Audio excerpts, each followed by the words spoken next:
अगला क्वेश्चन करते हैं यार। क्वेश्चन क्या बोल रहा है, X P Q Y is a vertical smooth long hoop having the total resistance capital R where P X is parallel to Q Y and the separation between them is small L.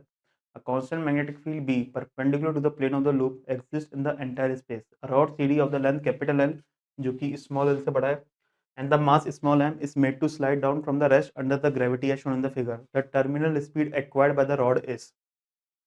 तो मुझे पता है कि अपन की जो rod है ना वो टर्मिनल स्पीड कब एक्वायर करेगी, जब रॉड पर लगने वाला जो नेट फोर्स हो ना वो कितना हो, जीरो हो।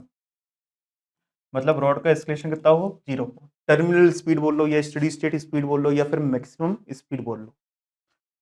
अब तुम देखो, अगर मैं रॉड का एफबीडी बनाऊं तो रॉड पर एक तो उसके खुद के वेट के कारण फोर्स लगेगा जो कि mg होगा, ठीक है। अब इस mg के कारण जो रॉड है ना वो कुछ वेलोसिटी एक्वायर करेगा।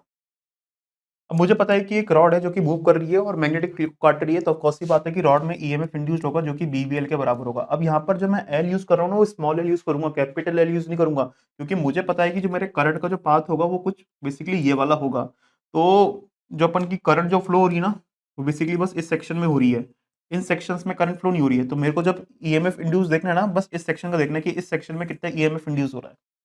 सही है। अब मैं सर्किट को कंप्लीट कर देता हूँ। तो ये मैंने सर्किट को कंप्लीट कर दिया। ये अपने पास एक्सटर्नल रेजिस्टर है जिसका रेजिस्टेंस कितना है, कैपिटल आर है। अब जो करंट जो फ्लो करेगा वो कितना फ्लो करेगा, basically B V L upon capital R, ठीक है। अब तुम देखो इधर एक अपन के पास रॉड है जिसमें करंट फ्लो कर रहा है और वो मैग्नेटिक फील्ड में है, ठीक है। मैग्नेटिक फील्ड बेसिकली मैंने अंदर की तरफ मानी है, ठीक है ना, जब भी मैंने ईएमएफ इंड्यूस ऐसे माना है। अब इस मैग्नेटिक फोर्स के कारण जो फोर्स लगेगा ना, सॉरी सॉरी, इस मैग्नेटिक फील्ड के कारण जो फोर्स लगेगा वो ऊपर की तरफ लगेगा, जो कि कितना लगेगा अपने पास, आई एल बी लगेगा। अभी मैंने स्मॉल एल यूज करा है, स्मॉल एल क्यों यूज करा है, क्योंकि जो अपनी करंट है ना वो बेसिकली बस इस सेक्शन में फ्लो हो रही है, इन सेक्शंस में फ्लो नहीं हो रही है। तो जहां जहां तुम्हारी करंट फ्लो होगी वहीं पर ही तो मैग्नेटिक फोर्स मानोगे, तो इसलिए लेंथ में स्मॉल एल लूंगा। तो मुझे पता है कि जब मेरा ये एम जी और मैग्नेटिक फोर्स एक दूसरे के बराबर हो जाएगा तो रॉड पर जो नेट फोर्स है वो जीरो हो जाएगा, मतलब एक्सलेशन जीरो हो जाएगा। तो वहां से जो स्पीड निकल के आएगी वो टर्मिनल स्पीड होगी। तो M G is equal to magnetic force किसके बराबर है, आई एल बी के बराबर है।